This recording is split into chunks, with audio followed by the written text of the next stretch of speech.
Harry and Meghan, you thought, are they on a tour of Australia?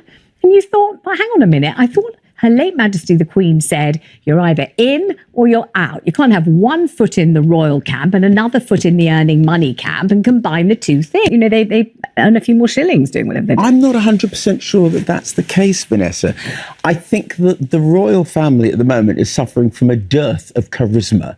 Do you? And I absolutely do, yeah. And I think that globally, polls in the UK are very different to polls globally. Globally, Harry and Meghan are the most popular royals we have globally.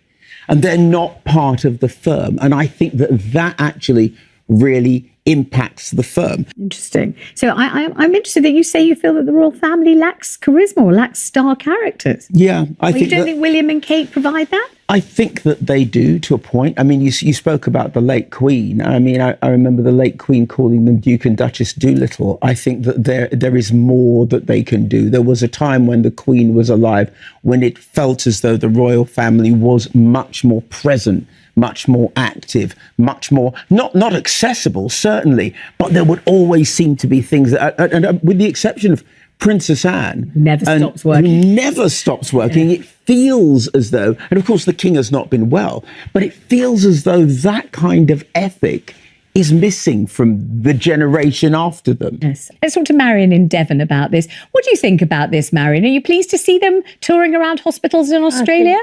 I think they're a wonderful little couple. Yeah. I think, we should be very, very proud of our royals. I am a royalist, but I think, let them go. They're doing their duty. They're doing what they think is right. People always got somebody that's always one of the royals in trouble. And the split with the King and with Prince William, and the fact that they are not really meant to be part of the royal family anymore, Marion, that doesn't bother you or worry you?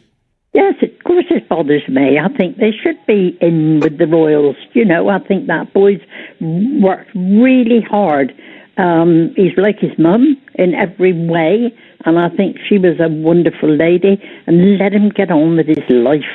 But getting on with your life isn't quite the same, is it, as having a sort of pretend royal tour that you say isn't a royal tour, and then getting paid to give speeches and have weekends while you're there. It's not quite the same as getting on with your life, is it? Well, I think so. I think he's doing what he thinks is right, and that's my opinion anyway. It's good to hear from you, Marion, and you're absolutely entitled to your opinion. I mean, Daisy, do you think he's doing what he thinks is right, or is he doing it because he needs another earning stream?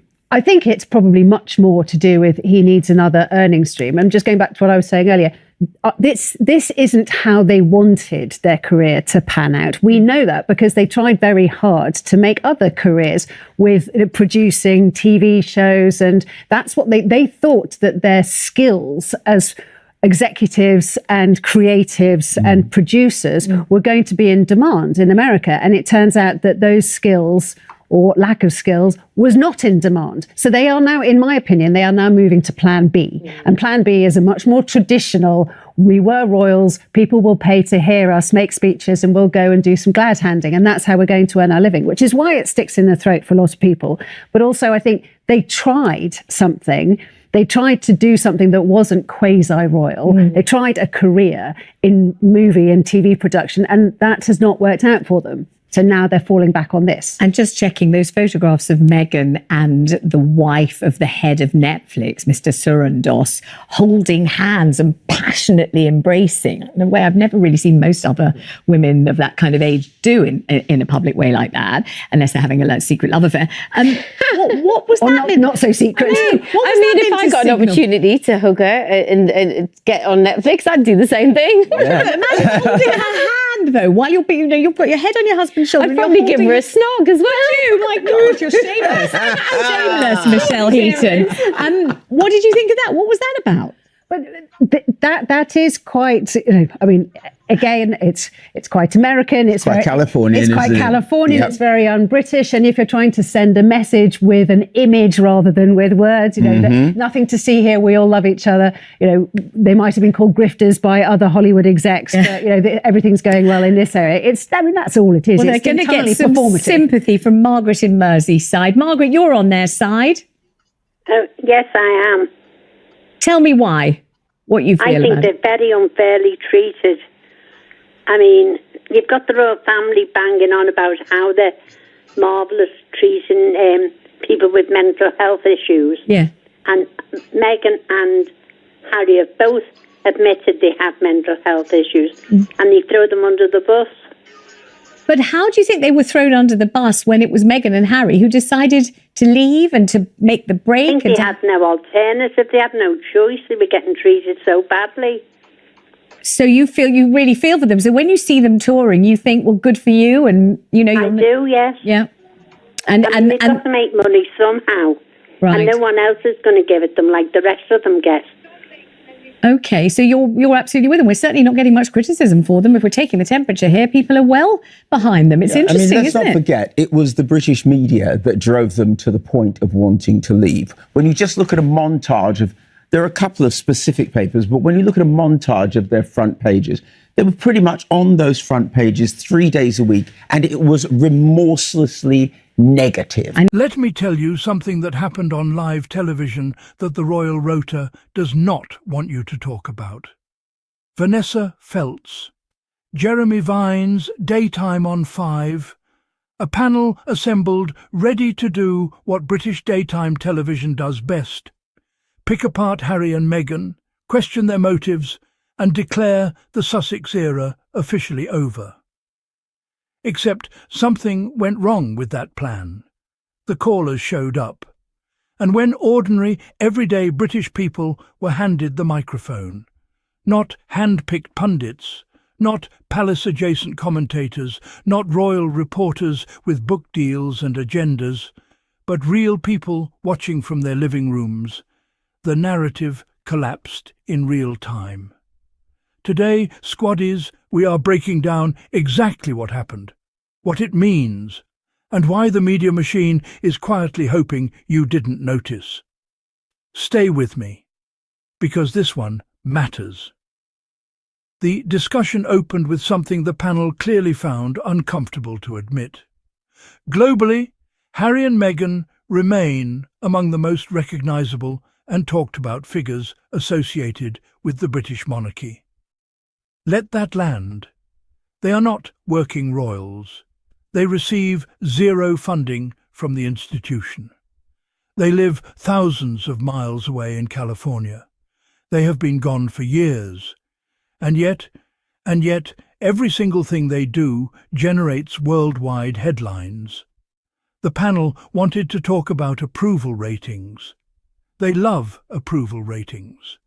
Polls are their favourite weapon because polls fluctuate, polls can be cherry-picked, polls can be commissioned by the very outlets that have spent years trying to destroy a woman's reputation and then used as evidence that the destruction worked. But here is what polls cannot measure: relevance.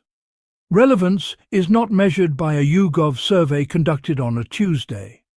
Relevance is measured by attention. It is measured by influence. It is measured by the fact that years after stepping away from royal duties, Harry and Meghan still dominate global conversations in ways that most working royals, with all their titles, all their taxpayer funding, all their institutional machinery, simply do not. You want to talk about who cameras follow? Follow the cameras to Australia and watch what happens when Harry and Meghan arrive. You want to talk about whose projects get covered internationally? Watch what happens when the Sussexes announce anything. You want to talk about whose words become international news? The answer is not complicated. The panel can debate their popularity. They cannot debate their relevance. And deep down, that is what frustrates the critics most. There was a moment in this discussion where someone acknowledged that the royal family seems to be missing something since the passing of Queen Elizabeth II. The institution doesn't feel the same. There is a charisma gap. And I found that fascinating, not because it's wrong, but because of what it accidentally reveals. For years, Prince Harry was one of the most genuinely dynamic members of that family. He brought humour to engagements that could otherwise feel stiff and performative. He connected with military veterans in a way that was clearly personal, not scripted. He reached young people who had never given the monarchy a second thought. He was real in an institution that runs on carefully managed optics. And then Meghan arrived, and she brought something the firm had never quite seen before. International perspective, modern sensibility, the kind of global appeal that transcends borders and demographics. Together, they were expanding the monarchy's audience.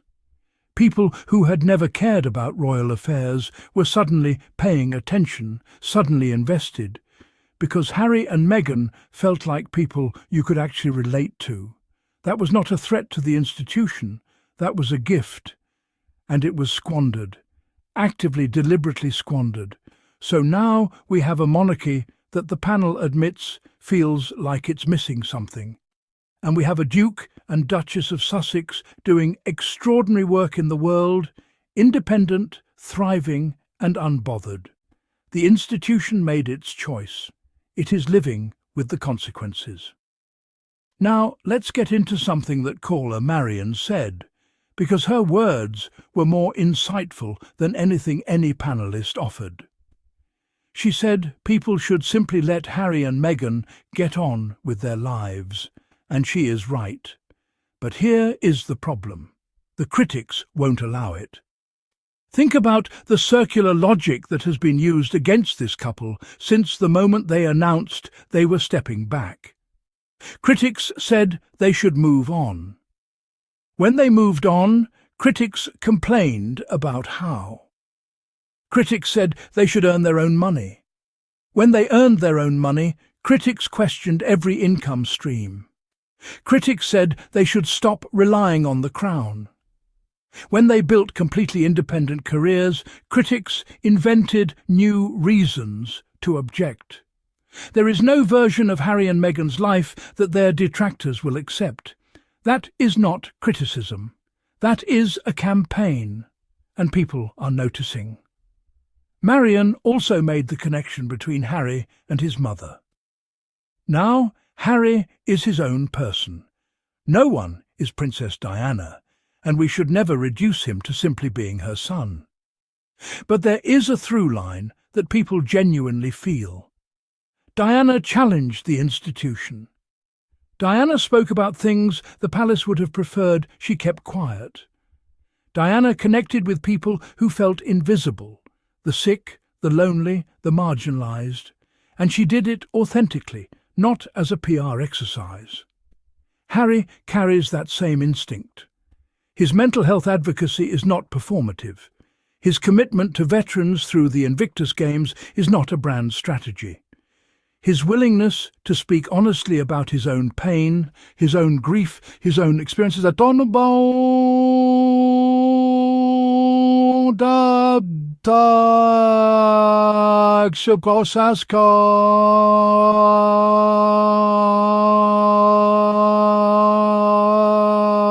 especially, she says, Jesse, especially when you know exactly what the response will be. And like Diana, that courage comes with a cost. Oh, the money argument. They always come back to the money argument.